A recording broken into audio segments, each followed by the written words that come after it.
Well, we are in the book of Galatians this summer, digging into the story of these people in Galatia. I want to tell you about one of my favorite TV shows. It's a show called Seinfeld. I still watch it to this day, and even if you've never seen it, there is probably a moment that you can relate to. One of the characters' names is George Costanza, and he's got this wallet that is just full of junk. It is a mega wallet. And he's got receipts and old cards and coupons and dry cleaning slips in this thing. And it's so full that he can't even walk normally. When he sits down, he's sitting like at an angle because his wallet's so full. And instead of trying to do anything about the wallet, he just shoves a folded up wad of napkins in the other back pocket and then straightens himself back out. When you think the wallet can't possibly hold anything else, he finds this one last piece of paper. And it's a coupon for a buy 10 subs, get one free. Just that thing you have to have. And he tries to shove this last coupon in there. And the wallet explodes and everything flies everywhere and he loses all of his stuff. Now, I resonate with him because I was the same way. I lived under that same system until I discovered a slim, minimal wallet. And it's changed my life, let me tell you. However, I still try and fit as much in there as I possibly can. It seems like it's human nature to try and just fill up whatever space we're given. We try and cram as much extra stuff in there as we can. And I think there are times we do the same thing with our faith. We have this simple, beautiful gift, this freedom in Christ, and we shove extra things into it that weren't meant to be there. Rules upon rules, identity markers that we rely on. We're afraid that grace alone isn't enough. So we add one more thing and one more thing. So we need a wad of napkins in our other pocket so we can sit up straight. We're in the book of Galatians today, and Jeff read our passage earlier. I want to give a little context for what's happening in the Galatian region at the time. So this region of Asia Minor, where Galatia sits, was a pretty diverse region. It had all kinds of people, including a large Jewish population. And the Jews in this area of the Roman Empire in Galatia, they were privy to a very special thing. They had a thing called the Jewish exception, where in the Roman Empire, all were required to praise Caesar as Lord, to consider Caesar divine. The Jews in Galatia were exempt from this rule. And in this area, when both Jews and non-Jews are becoming followers of Jesus, as happening across this whole area, you can imagine if you are a newly converted, non-Jewish person, what we call the Gentiles or the uncircumcised, you might begin to think to yourself, if I want to get out of the pressure of following or worshiping Caesar, why don't I just convert to Judaism and hop onto the little exception train that they already have going for themselves?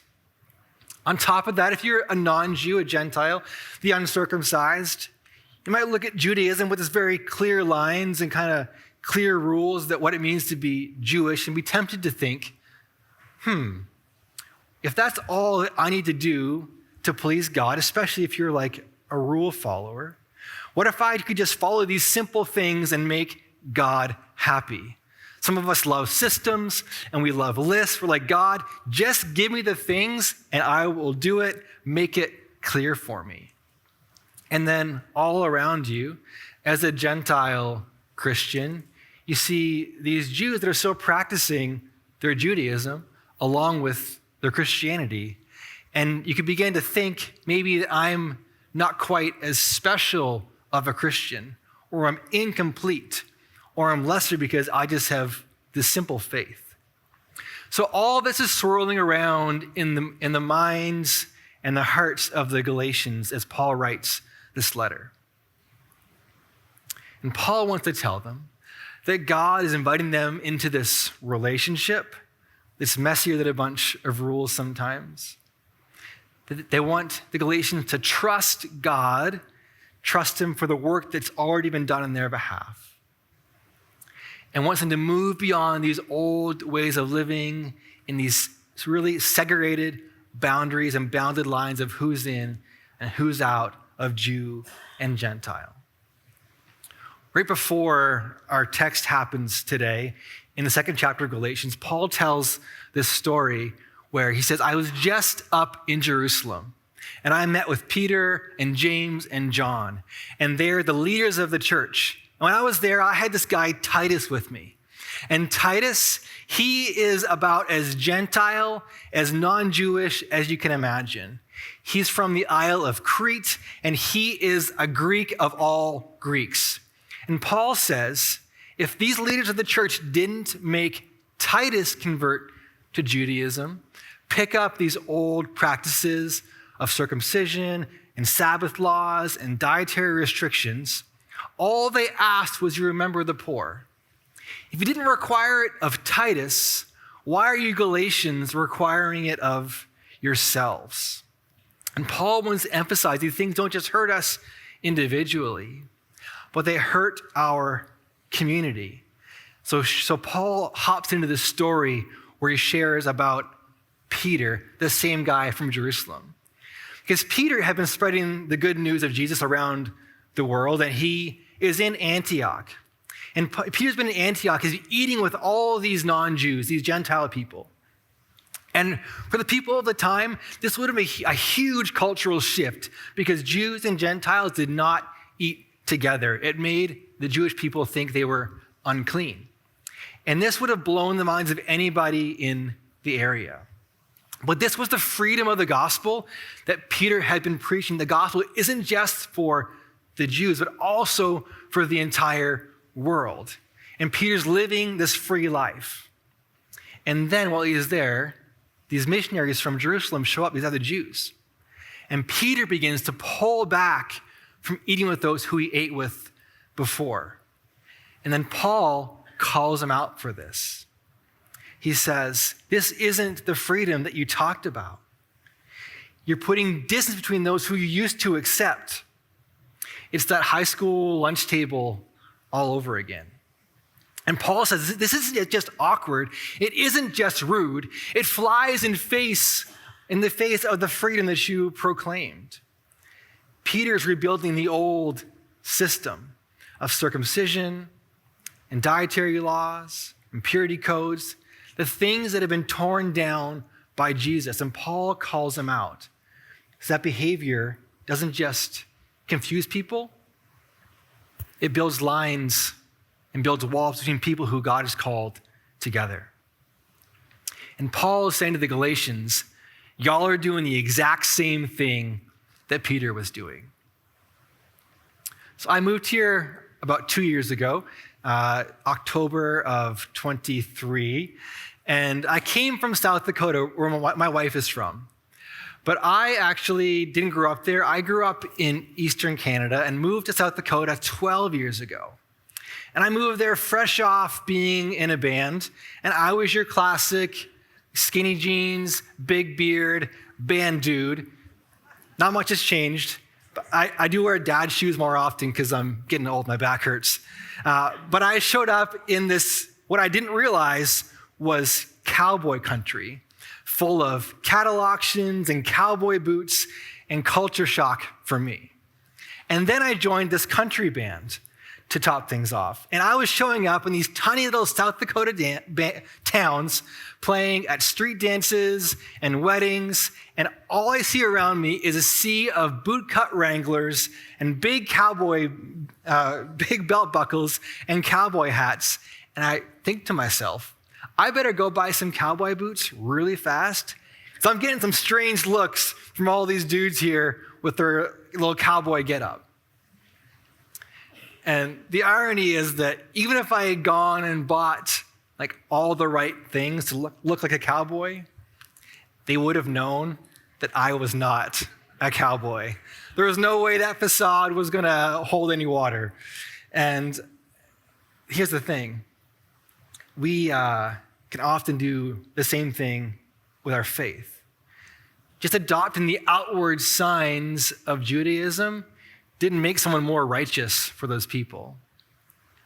But it is tempting to try and put on the right stuff to feel like you're on the inside, like you have the right external identity markers to feel part of the group. It's a human instinct. It's a survival mechanism. But becoming a cowboy is one thing, but becoming a Christian is something else. The problem is we can rely so much on these identity markers, these things we put on, that begins to put up walls or send out signs that some people don't fit in, or it keeps others out. We rebuild these walls that Jesus has torn down. We put these old chains back on that have been broken off. When I was in high school, I volunteered at this summer camp. And when the campers were gone on the weekend, we played games and hang out with the counselors. We played this one game, card game called King Mao. And it is the stupidest card game you can ever imagine. I despised playing this game because the point of the game is to get rid of all your cards. But the first rule of the game is you can't talk about the rules. It's basically the Fight Club of card games. And the way the game goes, whenever you break a rule, you're penalized by being given a card. So you don't know the rules, you're trying to play, they keep giving you more and more cards, and then when you win a round, you get to make up your own rule for the game that nobody else knows. So it's the game where the insiders keep winning, and the new people like me get frustrated and lose and have no hope of ever winning the game, ever. This is the stupid game, King Mao. I'm still a little... It's something for me. This is what happens all the time.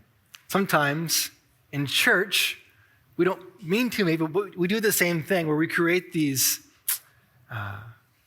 rules, these laws, these systems where we send a message like, you can't quite belong here unless you become just like us. And I get the temptation. It's uncomfortable to be around people who think differently, who have different practices or different values. But if we believe that Jesus is inviting everyone to turn toward him, if we believe that Jesus is always inviting those on the outside in, that Jesus constantly talked to the people who were righteous and said that you aren't the ones that are being invited necessarily, it's often the outsiders that are being included. We have to admit that sometimes we put up these walls that are not made by us they're made by us or by humans and not made by Jesus. And if we try and live that way, it's going to be a bit uncomfortable for us. And I'm not saying to minimize your own beliefs or that like anything goes, but Jesus is constantly including people and bringing people together that didn't belong together and didn't necessarily agree. The good news of Jesus is that everyone is invited, and we need to be honest about the ways that we can be resistant or get in the way of that invitation.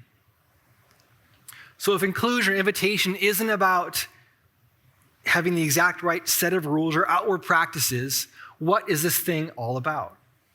Well, Paul tells the Galatians that justification, like how we're made right with God, isn't about being part of the right club or even adopting a new cultural identity or even keeping all of the rules. He says it's about the faithfulness of Jesus. In verse 16, Paul says this: we know a person isn't made righteous by the works of the law. That's Paul's shorthand for the things that make people visibly Jewish. That's circumcision, Sabbath rules, purity laws. But they're made righteous through the faithfulness of Jesus Christ. It means grace has already been given to you. We aren't made right because of how strong our faith is, because of Jesus' faithfulness to us.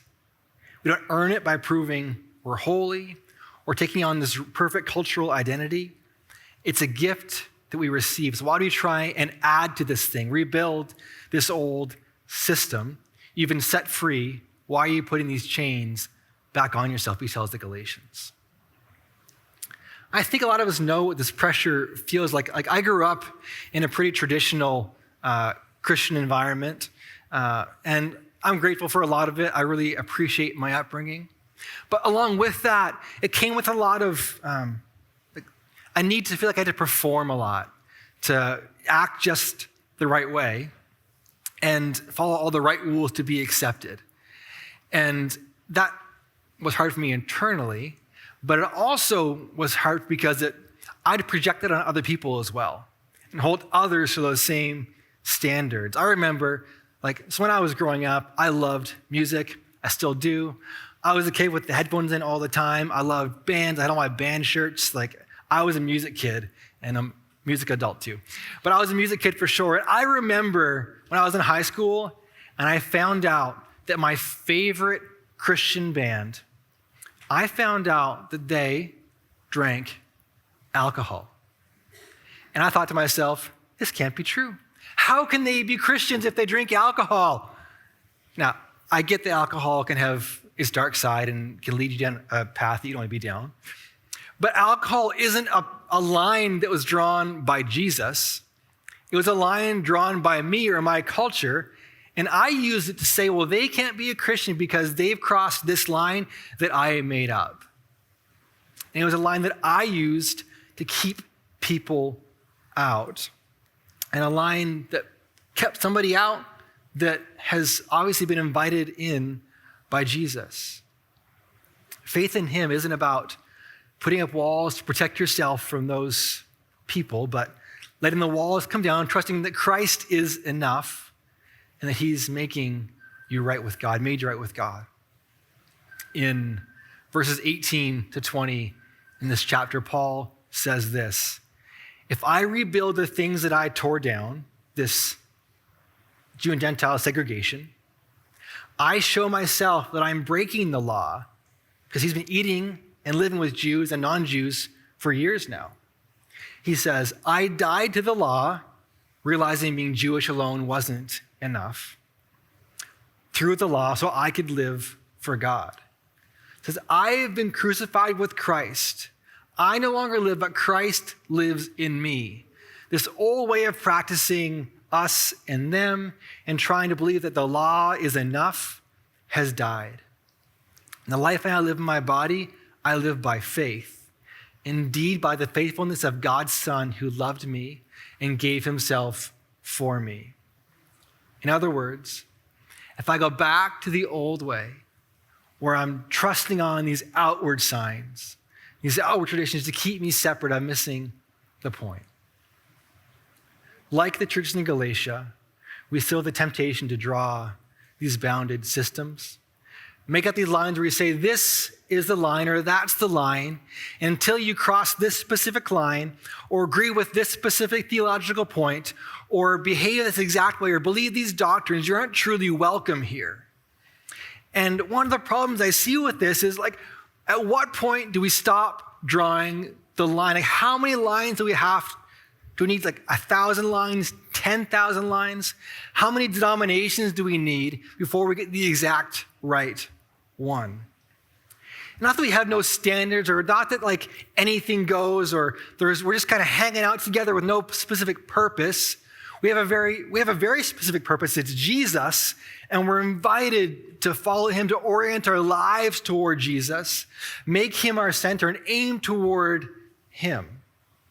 And we're invited into a new way of living. We're invited to be shaped and formed and transformed, to leave our old life behind and be shaped in his image. But deciding who's in and who's out and trying to draw those lines ourselves, use these markers that are made to make sure we're on the inside and feel safe. That stuff has been crucified with Christ, and only Christ lives in us. We're simply saying, we're trying to orient ourselves toward Jesus. And anyone who wants to do that with us is invited to join us. And if you've been paying attention, that's what we're trying to do here at Westwinds. Each week we come together, each with our own opinions and traditions and backgrounds.